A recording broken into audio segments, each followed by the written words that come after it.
Baby Blue.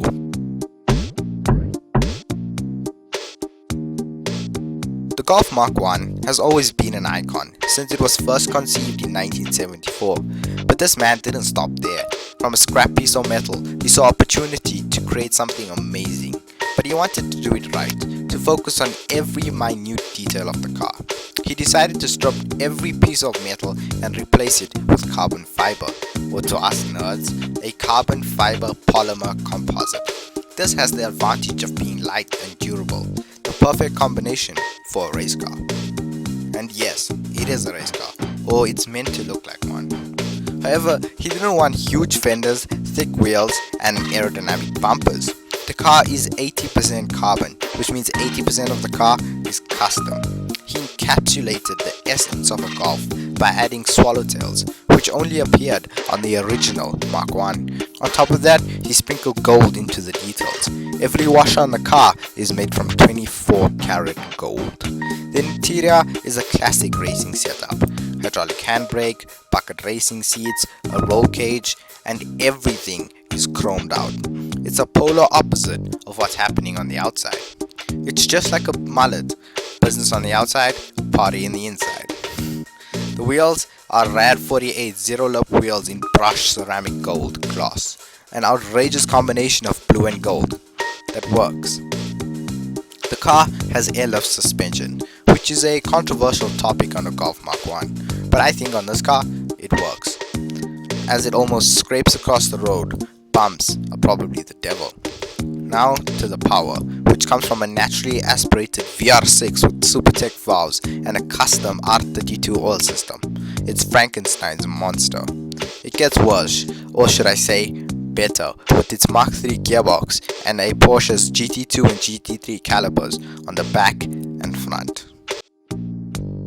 Dub Mark I. Built by Shakib Ahmed in a completely opposite way to the previous car, as he wanted this car close to stock as possible. But in its present, it's still breathtaking. Every car on this list is the best in its own right. The Dub Mark I is simple, yet remains elegant and isn't much for racing as it is a show car, but we will get to power in a sec. For the interior, he installed custom tan leather Recaro seats, which are electric. Fancy. He also has a Series 2 dash.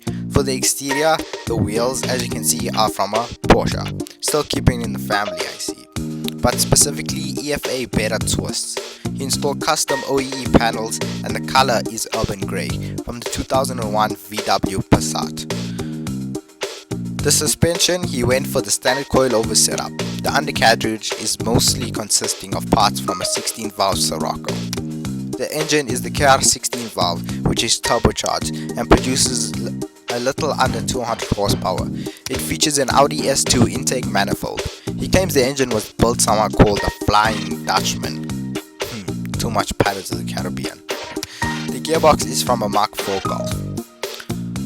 For a Golf, it is shiny and makes the heart melt under its beauty. I suppose that is what he wanted, to create a car that you can stare at for centuries and not get bored. It's beautiful, everything meshing together to create its own identity. No one can say that isn't art. Purple Pony.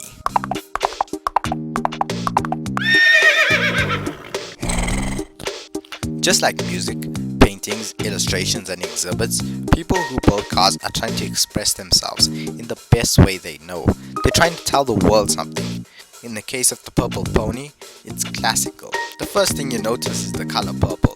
Just look how gorgeous and tasty it is. The color is my favorite aspect on the car, and the part the creator is most proud of. On the inside you'll find classic Recaro racing seats, a racing steering wheel, a suede dashboard that looks somewhat like the original, and you could say he only upgraded the interior rather than completely change it. He tried to keep it to a retro standard because of the era the car is from, which brings us to the wheels. BBS RMs with a Radinox lip. Although I think he wanted to put a static suspension, he went for the air so you get that perfect placement. I don't really have a preference. The power unit is a stage 4 supercharged 1.9 liter powerhouse that produces 280 brake horsepower that connects to a OTA gearbox and LSD. not the drug.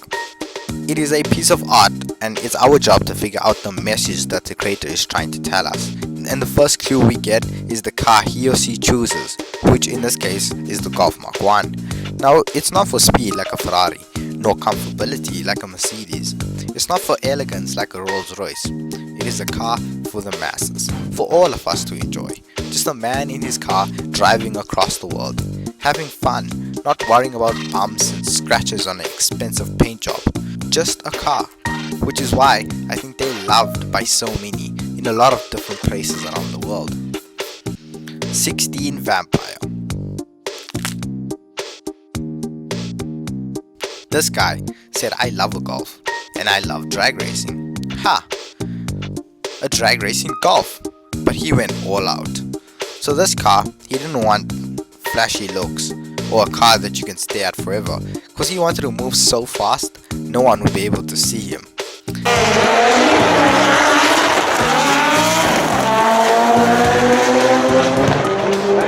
As you can see, it's a regular Golf with thick slicks for racing, but outside doesn't matter when you're dragging.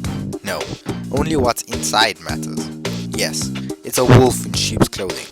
16 Vampire broke the record for the first Mach 1 to reach just over 8 seconds on the strip.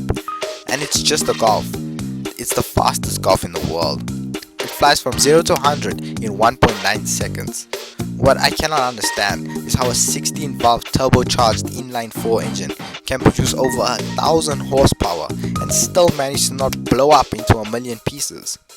But it does, and it has a 4-wheel drive system to keep it on the road, and a 01E sequential transmission to put all that power somewhere useful. This is a whole lot of package in such a small ass car. Down low and dirty.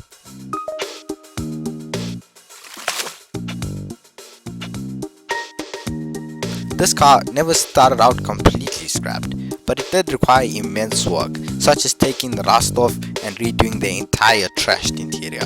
The man who built it had a vision of a dirty diesel Golf. I get the dirty part, but diesel? I don't understand the appeal of diesel. But I gotta respect it and the masterpiece he created. His vision was set on being different, to create a Golf no one had ever seen before, which I completely understand. He kept true to Mach 1 culture by adopting most of the characteristics while inserting some of his own. There's not much in the way of making this car a quiet monster. Instead, it's a classic you can drive every day. And who here wouldn't want that? The interior features a wooden steering wheel, the earliest version of the Mach 1 dash, and the rest is just the basic interior of the Golf with custom gauges, seat and boot. For the exterior, the rims he wanted, which is 7x15 Rays Engineering Volks 3-piece C1s, which are unorthodox and hard to find according to him. He spent months searching for them, and it was worth the effort. He still managed to capture the essence of the Mach 1 Golf. He also installed a side exhaust, which is cool, and with wheels falling underneath the body and no swallowtails, the car looks hella cute just sitting there. The engine is a 1.6 liter TD inline 4 that has been completely chromed out, which seems to be the theme for Mach 1 so far. The car is definitely different. It looks rad. The creator claims that he loves the color of the car because it looks black at night and under the sun it pops. Banana.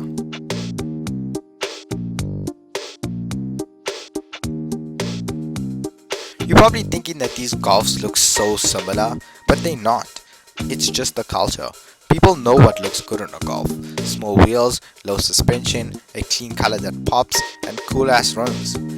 But each creator adds details that he or thinks works better, showing each car's individuality. Yellow shouldn't work on a Golf, but it does. One of the few cars that can pull off bright yellow. This creator wanted to keep the car as close to the original as possible, and it just melts my heart. He lowered it so you can get that perfect stance and install Southern Ways Epsilon 3-piece wheels, full cut silver brush, and a banana yellow paint. The builder stays true to the original German lines on the car and has not changed much body wise. Just like a few before, he adds just a hint of camber. It's sexy. It's making my mouth water. The banana is powered. The banana. The banana is powered by the original 1.6 litre naturally aspirated inline-4 diesel, which it came with, but has a few custom parts to give it some edge. Custom intake, custom manifold, and valves. For the interior, he kept it pretty much stock, and as far as I can see, just changed the steering wheel and seats. I don't think this car came with leather.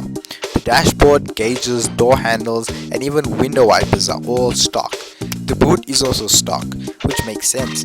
Why would you want to change them if you don't think there's nothing wrong with them? They are perfect just the way they are. I wouldn't mind driving this car to work every day. It's an instant classic.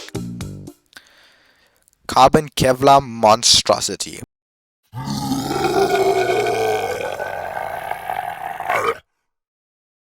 Every car needs an identity and character, something that sets it out from the others, to make sure that it's a living, breathing monster.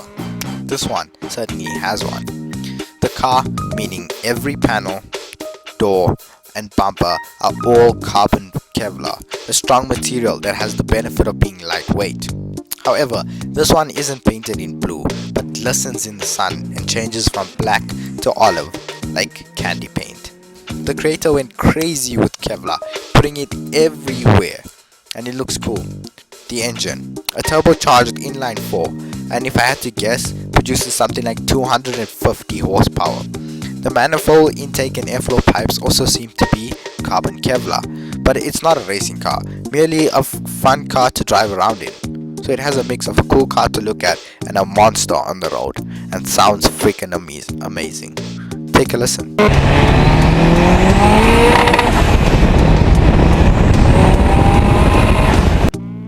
Then the interior got an upgrade too, with it looks like a tan leather dash, which is not the stock one that got recovered. It's an entirely new custom dash and sound system, custom gauges, racing steering wheel, and again Kevlar door panels.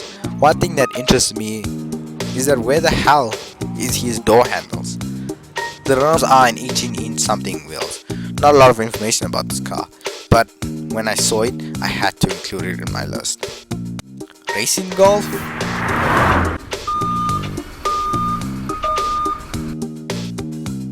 The Nurse Mark 1 is a purebred racing car, not just because it looks like one, because of its attention to detail that matters. Unlike the previous cars, it's a show car, but meant for the track.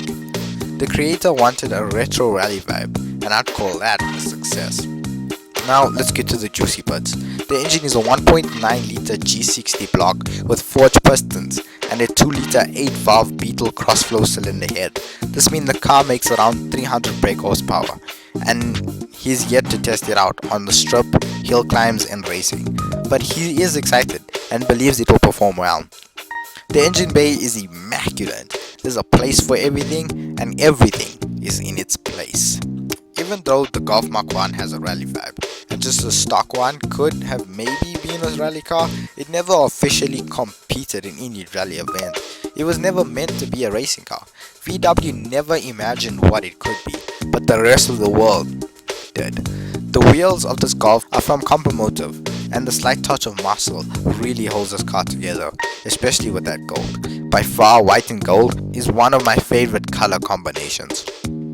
Anyways, he also installed fog lights to fit the retro rally theme and a custom body kit that doesn't sit too low but low enough to get that sexy ass stance. The car also has a hidden side exhaust port that can be switched on at the flick of a switch. The Red Devil. Every build needs a purpose, whether you want to drag, drift, race, do some hill climbs, or just show off your build at a car show and get the appreciation it deserves. It needs a purpose so that when it's finished and you've drained all your money, you can be proud that it accomplishes that purpose. I personally love cars that are built to just have fun in, such as this one.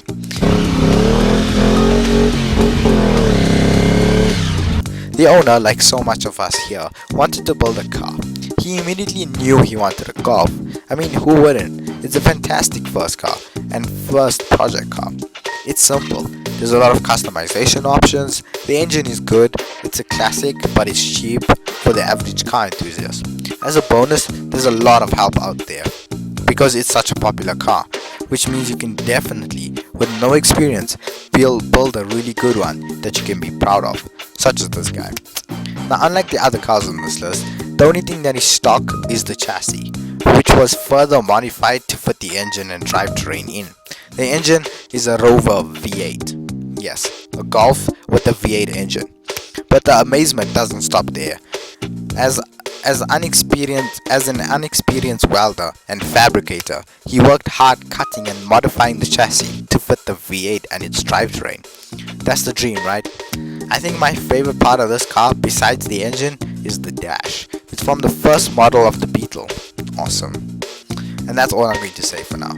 I want you to sit back, relax, and soak in the beauty of this masterpiece.